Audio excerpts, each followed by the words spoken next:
Welcome to the second part of the Australian launch site series. In the first part we had a look at Cairns and at the launch sites north of Brisbane. Now in the second part we are moving down to the south a little bit further to Canungra, Beechmont and Byron Bay.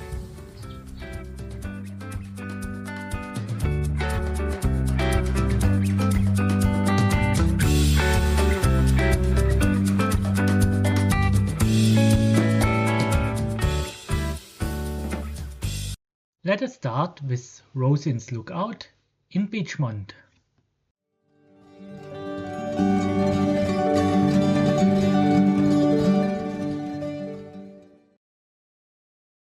Well, this is Rosin's lookout, an official launch site open for all pilots managed by the Canungra hang gliding club. The site is also known as Beechmont and it is overlooking the Noumba Valley. The Gold Coast and the ocean is not very far, so the site might be exposed sometimes to strong winds. I was there at 9 o'clock in the morning and the wind was already blowing really strong. The takeoff is directed to the east-southeast, very wide and just steep enough to get out easily. Here we are now able to see the whole launching site. It is accessible directly by the Beechmont Road. Parking, picnic and toilet is right next to the takeoff. The height of the launch site is 530 meters above the sea level. It is recommended to take off south of the windsock or left in front of these trees as we see it here, not to be blown onto the street. This matters especially in strong wind situations. Top landing can be done on the field behind the Flying Bean Cafe, which is located on the other side of the road. For experienced pilots, top landing can also be done south of the windsock or to the left on this video where the takeoff happens. And there's also an emergency landing area down in the valley. So let's summarize this launch site now. There's the takeoff to the east-southeast. There's the landing behind the cafe. There's the landing at the takeoff for the experienced pilots. And down here we find the emergency landing. Always check the takeoff conditions and the landing situation with the local club as things might change over time. The next stop is in the neighboring valley.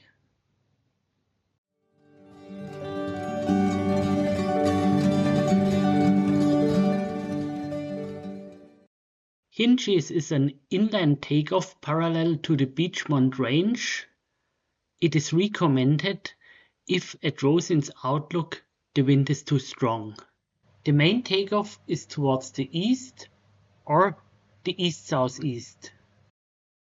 Here I am approaching Ilinba Valley from Gold Coast direction. To get up to the takeoff site, it would require to get along a small road, but at a certain point the road is closed. So for pilots who want to use the site, contact with the Canungra club is required to get access to this private property. I turned left to see the area from the valley. Hinchies. Don't send up the drone. I had too much trouble with the drone today already, so I'll just take a picture.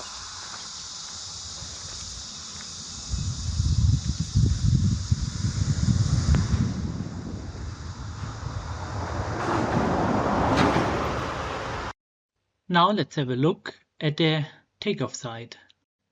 So here we can see the main takeoff to the east. If you start to the south here, you might find yourself in a rotor. A little bit further down the hill to the left, there's theoretically also the option to get out to the south. Continuing down the valley, soon the landing is in sight. This now should be the official land site. We have a windsock here And up there we see Hinchies and a broad meadow here for the landing. Well, that's perfect. I think paragliding here can be really fun. The height difference from the takeoff to the landing should be about 400 meters. Both the Canungra Club and also the site guide consider the site to be an excellent cross-country but no good soaring option. From Hinchies, now to Flying Fox.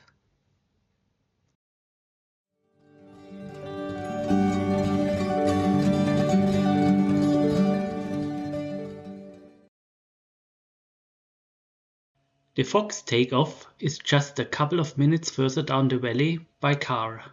Same situation as at Hinchies, last meters are closed. So I stopped at this parking space at Kumira River, directly at the foot of Fox Mountain. The launch site was visible.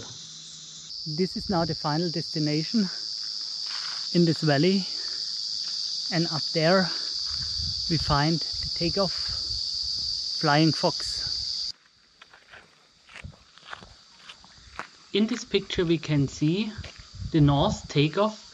It's an island in the forest, not too steep but not very wide. Fox is a little bit higher than Hinchies, 600 meters, but the height difference to the valley is about the same. Besides the north takeoff, there's also a takeoff to the east at Fox Mountain, but this is a very small area in the middle of the forest, therefore difficult. Landing can be done directly on the top of the mountain behind the takeoffs. An official land site is located at the Octagon House about 500 meters in front of the takeoff towards the north. It is a small and difficult landing.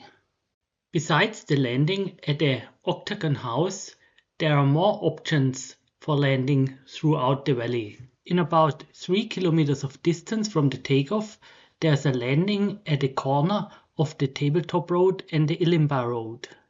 And another 500 meters further to the north, there's a third landing on the eastern side of the Ilimba Road. The wind situation to be considered if these landing sites are reachable. Same as Hinchies, Fox is considered to be a good cross-country option, but it's not recommended in west wind situations. Now let's move to Tamborine Mountain, the only west wind option.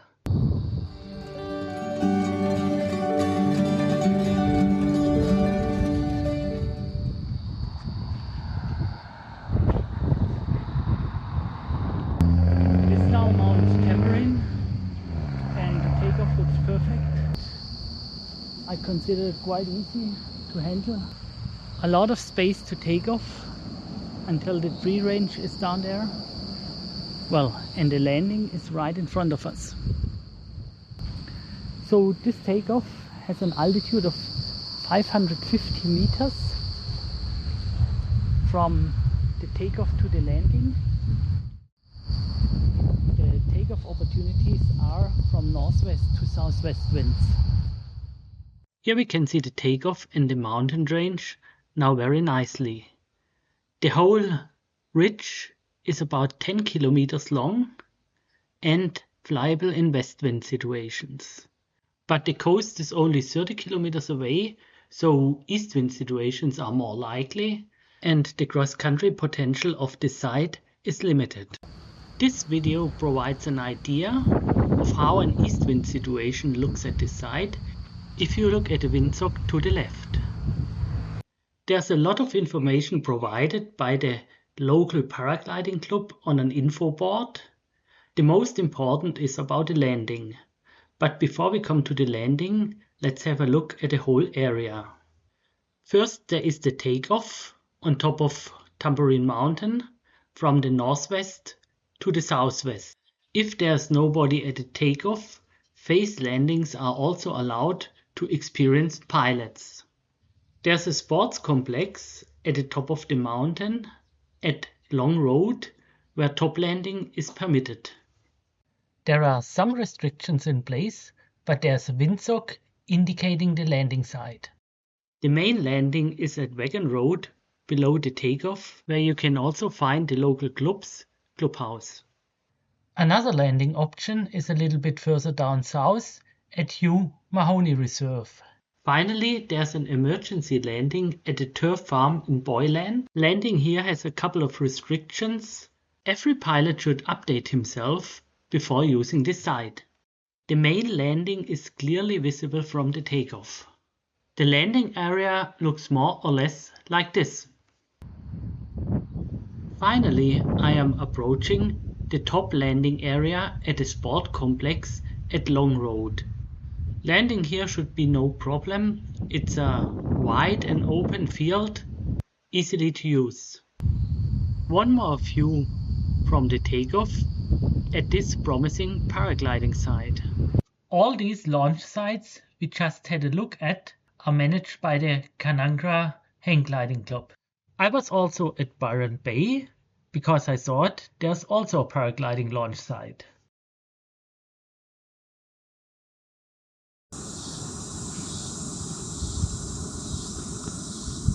That paragliding is not permitted, so I might have made the wrong guess to get here. I have seen a lot of takeoffs, but I never experienced that hang gliding is permitted and paragliding is forbidden. Nevertheless, it's a beautiful ridge directly above the beach.